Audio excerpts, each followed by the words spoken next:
Bom, o ex-ajudante de ordens fez uma citação ao ex-diretor-geral da BIM, Alexandre Ramagem. Acompanhe. A Ramagem é meu login, o e-mail é um login, não que tenha enviado esse documento pelo e-mail. Todas essas anotações que dizem respeito à urna, ao processo eleitoral, não era concernente à urna eletrônica, mas sempre foi, em todas elas, concernente à discussão que estava tendo no mesmo período, no Congresso Nacional, na Câmara dos Deputados, que se tornou um debate nacional. Aí já é o depoimento de Alexandre Ramagem. Ele prestou depoimento na sequência do ex-ajudante de ordens Mauro Cid e ele deu essas explicações falando sobre e-mails e, obviamente, o ministro Alexandre de Moraes o questionou sobre minutas, envolvimento e ele deu algumas explicações. Vou chamar mais uma vez os nossos comentaristas para avaliar essas falas que nós separamos aqui do ex-ajudante de ordens Mauro Cid. Dora, o que mais te chama a atenção nessas falas que nós colocamos aqui no ar? Inclusive naquele trecho em que Mauro Cid diz que Alexandre de Moraes era muito criticado.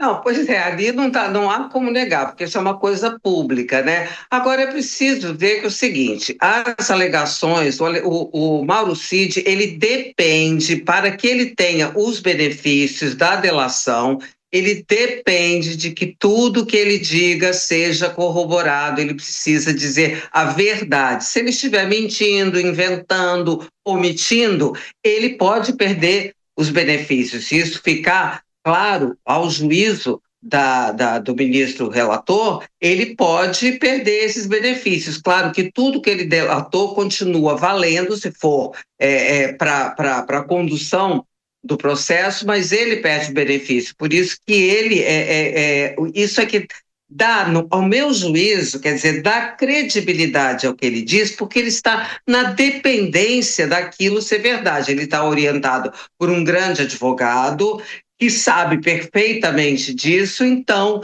me parece que ele tem o cuidado ali de se ater realmente ao que possa vir a ser comprovado por fatos, por testemunhas, por documentos, enfim. Então, por isso é que o depoimento dele tem credibilidade. Quanto ao Ramagem, vou te confessar uma coisa, Tiago, eu estava ali tão preocupada em me preparar sobre o depoimento do Mauro Cid que eu acabei acompanhando pouco, apenas vi aquela parte em que ele procura convencer ao ministro relator de que tudo que ele disse, tudo que ele enviou no arquivo sobre as urnas eletrônicas, sobre o processo eleitoral, eram apenas opiniões pessoais. Difícil da gente aceitar, uma vez que ali quem fazia aquilo era o diretor-geral da Agência Brasileira de Inteligência. Então, acho que é difícil ele conseguir convencer de que eram meras opiniões pessoais sem maiores consequências. Kobayashi, acho que é interessante também explicar para a nossa audiência como é que é feito um julgamento como esse, como há essas declarações dos depoentes. A Dora fala, está falando a verdade, não está falando a verdade, o que pode ter sido alterado ou não é, uma negativa que talvez não corresponda à verdade. Como é que isso se dá na prática de um julgamento e com todos esses holofotes, todo mundo acompanhando e como a Jovem Pan fez, transmitiu praticamente o dia inteiro? Pois é, Tiago, há três categorias aqui desses todos que foram ouvidos. As testemunhas, elas são obrigadas a dizer a verdade, elas não podem se recusar a responder pergunta nenhuma e respondendo a todas elas com o compromisso de dizer a verdade, sob pena de responder pelo crime, inclusive, de falso testemunho. Os réus, os acusados, propriamente, exclusivamente acusados, eles podem mentir, eles podem ficar em silêncio, eles podem responder somente as perguntas que lhes convierem, aquelas indicadas pelos seus advogados, eles podem responder somente as perguntas da defesa, ou as perguntas do juiz, ou as perguntas da promotoria, enfim, os réus têm essa liberdade total, isso é direito de defesa, a ampla defesa, como se diz. Já o réu acusado e também delator, como é o caso do Mauro Cid, como bem disse a Dora, ele precisa naturalmente, não tem compromisso de dizer a verdade, ele pode mentir, ele não responde por falsa testemunha, mas ele precisa reafirmar aquilo que já foi dito na delação homologada, sob pena de perder os benefícios da homologação e encontrar, né, nisso tudo que ele fala, algum outro tipo de amparo probatório, as provas de corroboração, como a gente tem dito, que podem ser testemunhas, documentos, perícias, dentre outras espécies de prova. Então, há esses dois extremos de compromisso total com a verdade, de poder ficar em silêncio ou mentir, e há o meio termo aí, que é o Mauro Cid. E, interessantemente, até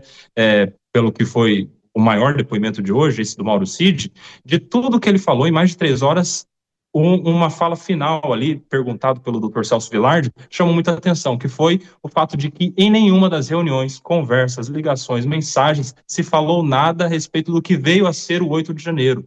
Esse Mauro Cid, que tem o compromisso de reafirmar os termos da delação premiada, sob pena de perder todos os benefícios. Isso aí vai ser muito bem explorado pela defesa, até porque foi uma pergunta da própria defesa. Isso aí é coisa para a gente acompanhar nas cenas dos próximos capítulos. Eduardo, antes do julgamento começar e toda a expectativa, toda a conversa que estava sendo feita em relação a como seria o depoimento de Mauro Cid, o interessante é, e as defesas devem, claro que o Cuba é o advogado aqui, mas as defesas devem se calcar muito com as declarações de Mauro Cid na tentativa de desqualificar, como já fizeram com a própria delação premiada, né? Houve muita tentativa para que essa delação premiada fosse totalmente desqualificada.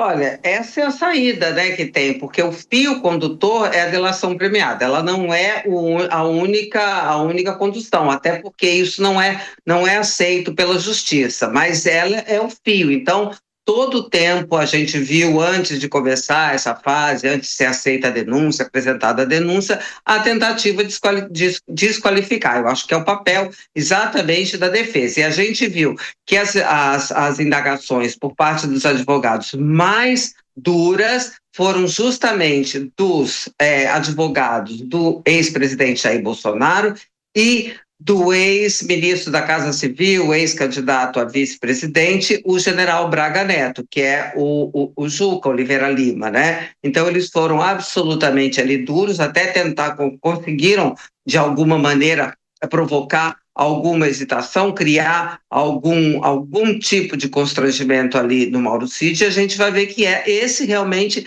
é o caminho, porque se cai a delação dele, se fica provado, digamos assim, que tudo que ele está dizendo é uma invenção, é uma mentira, isso cai assim, digamos assim, o pilar, o fio condutor dessa narrativa, embora isso possa, como há outros elementos, isso não necessariamente pode inviabilizar e inocentar todos os réus. Pois é, Kobayashi, como é que isso funciona na prática? Porque os outros investigados, os réus, eles vão tentar desqualificar essas falas de Mauro Cid, que, claro, como a gente viu no tom da própria delação premiada, é o que era esperado no que ele, obviamente, poderia falar hoje para o ministro Alexandre de Moraes. Então, de que forma que isso pode ser usado pelos outros investigados? Olha, Thiago, a gente já viu um ensaio do que pode ser a principal aposta da defesa, que é justamente desqualificar a delação, nas sustentações orais no dia do julgamento de recebimento ou não da denúncia. Inicialmente com as questões de nulidade, não propriamente sobre o teor, o conteúdo, né, do que foi dito pelo Mauro Cid, mas pela própria existência de algumas questões discutíveis. A não participação do Ministério Público na primeira delação que foi homologada, que poderia ser ou não uma questão de nulidade, a delação vinda a partir de investigações que depois foram arquivadas, né, como o caso da vacina e outras mais, e isso poderia engrossar a tese de pesca probatória, né, de que a delação foi tirada a partir de investigações que não tinham por alvo tudo que foi trazido pelo delator Mauro Cid, os interesses do Mauro Cid ao longo de diversas vezes que ele foi chamado para reafirmar, mudar a versão, adequar a versão, se isso poderia ou não também desqualificar os seus depoimentos, e agora, por fim, eventuais contradições que foram tiradas, inclusive, de algumas perguntas dos advogados da defesa, como a Dora bem disse. nas nulidades primeiro, nas formalidades e depois agora no conteúdo. Isso certamente vai ser amplamente explorado, porque se cai a delação, muitas outras provas caem também, e isso interessa muito aos acusados, isso interessa muito à defesa. Eu queria te fazer uma outra pergunta, Kobayashi. Hoje, antes de começar o julgamento, a defesa de Walter Braga Neto tentou fazer com que a oitiva dele não fosse transmitida, ou que não haveria a possibilidade de ter uma transmissão como nós tivemos hoje, durante todo o dia, pela TV Justiça e os veículos de comunicação replicando isso. Por que há essa tentativa? É uma estratégia também? Esse pedido foi negado, é bom dizer, então quando o Walter Braga Neto for prestar depoimento, teremos as imagens, porque o Supremo não aceitou esse pedido da própria defesa dele. Olha, Thiago, não dá para entender muito bem esse tipo de pedido, porque a regra é a publicidade e interessa, inclusive, à defesa a publicidade. Tão estranho que foi que só um dos acusados é que fez esse pedido, isso não foi seguido pelos demais réus, tantos outros réus que também poderiam ter feito esse tipo de pedido. Aliás, interessaria mais a defesa, inclusive, a publicidade, em relação às testemunhas que foram ouvidas de alguma forma ali transmitida aos jornalistas, mas sem imagem e vídeo a toda a população em tempo real, né? Só depois que foram disponibilizados. Então, não sei exatamente qual a finalidade desse pedido, estranho que só foi pedido por um dos advogados de defesa e não foi seguido pelos demais. Dora, teve um outro trecho da declaração de Mauro Cid, dizendo o seguinte, que era em relação a um eventual pagamento que foi feito por Walter Braga Neto para manter os acampamentos em frente aos quartéis. Ou seja, com o passar do tempo, essas informações vão surgindo. É claro que é uma declaração de Mauro Cid, os outros réus vão tentar fazer uma desqualificação. Agora, essa denúncia ou essa fala dele, de uma certa maneira, é uma fala muito grave, não é? Pois é, por isso mesmo que as duas pessoas mais implicadas, na verdade, três, né, foram o ex-presidente Jair Bolsonaro, o general Braga Neto e também o almirante Almir Garnier, né, porque o Mauro Cid ali disse que o almirante realmente se colocou à disposição do ex-presidente para qualquer coisa, digamos assim, para o que desse e viesse, o que não foi acompanhado pelos comandantes do Exército e também da Aeronáutica, não é? E os dois, o Braga Neto, os advogados do Braga Neto e do Jair Bolsonaro, eles foram exatamente por isso os mais duros, tá? A acusação com relação, a alegação, melhor dizendo, com relação ao Braga Neto, é realmente muito grave, porque ali ele coloca, o ministro Alexandre de Moraes perguntou quem seria o elo externo entre o que estava acontecendo lá fora, ou melhor, nos acampamentos, e o que estava acontecendo no Palácio do Planalto. E ele disse, sem dúvida alguma, que era o general Braga Neto, né? Obviamente, vamos sempre repetir, isso precisa ser comprovado, corroborado por outras provas, por outras testemunhas, por outros documentos, mas, de qualquer maneira, como você disse, é bastante grave. E eu também me alio ao Koba quando ele diz que não entender por que o Braga Neto pediu, a defesa do Braga Neto pediu para não ser transmitido, né? Também não consigo entender, talvez pelo fato dele estar preso, e aí vai ser um depoimento online, na remota, e aí o fato dele estar preso pode criar algum constrangimento nessa exposição, pode ser por aí. O ponto que acho que é importante a gente passar para vocês comentarem, que o tenente Mauro Cid, ele afirmou que o ex-presidente Jair Bolsonaro teria pedido o monitoramento da rotina do ministro Alexandre de Moraes. Até que ponto isso pode prejudicar o ex-presidente, que ainda vai prestar depoimento nessa semana?